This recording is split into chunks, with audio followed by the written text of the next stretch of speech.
Bienvenue une fois de plus. Le président kényan Uhuru Kenyatta prêtera serment ce mardi pour un second mandat.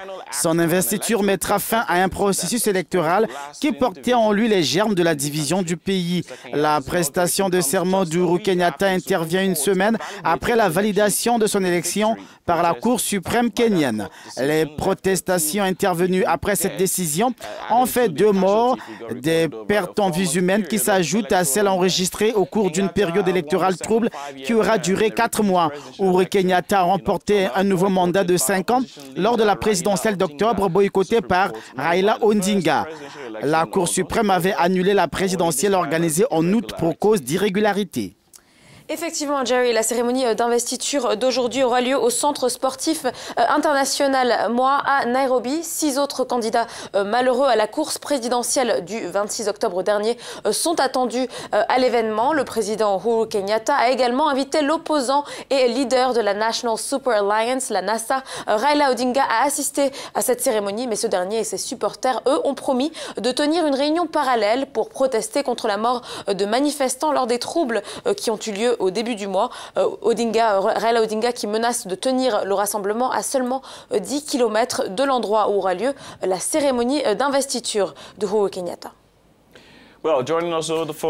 Nous avons au téléphone Martin Ondati, analyste politique kényan. Merci de nous rejoindre dans le Morning Call. Inviter Raila Odinga semble être une vaine tentative pour enterrer la hache de guerre. Que pensez-vous de cette initiative? Je pense que ce n'est pas vraiment... Vous savez, la première chose qu'il doit faire, même s'il veut rassembler les gens, ce n'est pas de cette façon qu'il doit agir.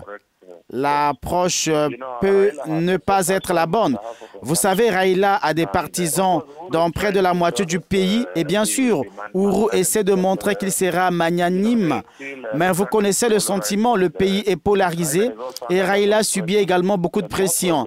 La plupart de ses partisans pensent que Raila devrait également prêter serment au même moment qu'Uhuru. La question est de savoir que deviendra-t-il après? Parce que la Constitution est très claire sur le processus d'élection d'un président et sur la façon dont il est investi.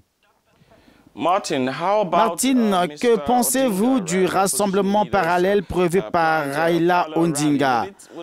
Aura-t-il un impact sur la cérémonie?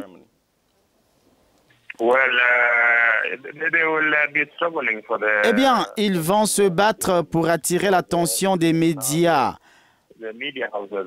Parce que cela signifie que les médias devront se concentrer sur les 2 événements. Mais vous savez, c'est de la politique. Il pourrait dire qu'il veut communier avec ses partisans.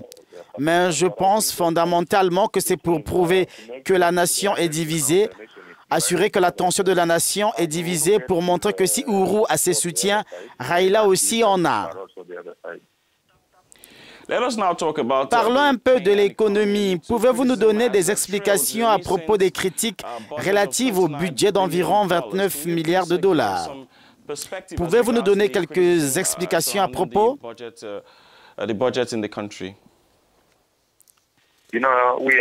Vous savez, en tant que pays, nous sommes fondamentalement à sec. C'est la vérité. Avant même l'annonce par les médias de la dégradation de notre taux de crédit de B à B2,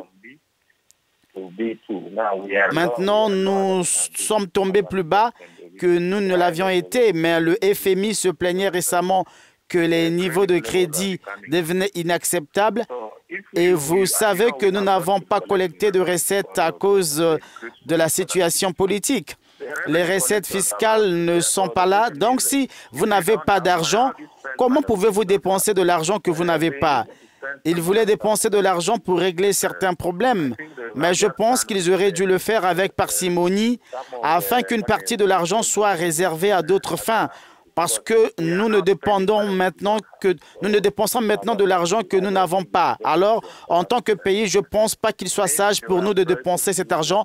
Peut-être qu'il est nécessaire qu'ils auraient dû essayer de réduire les dépenses.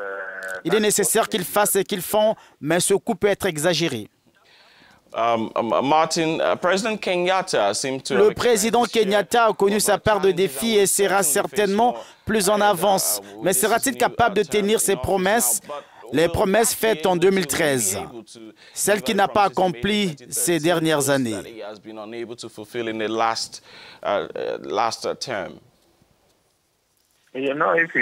Vous savez, si vous investissez dans les infrastructures, quand il n'y a pas de stabilité politique, c'est une perte de temps.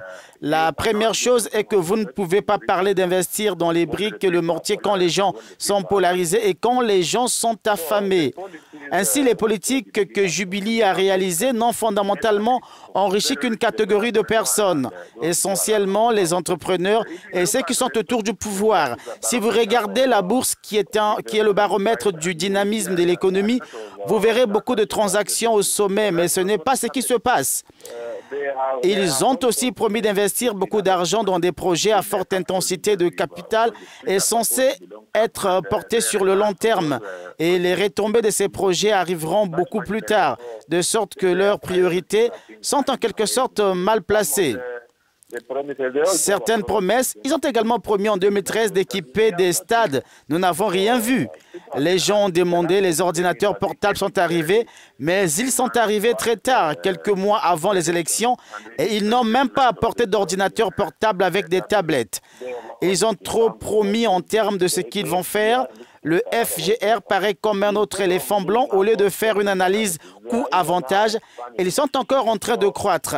Alors la question est de savoir comment récupérer le trillion de shillings.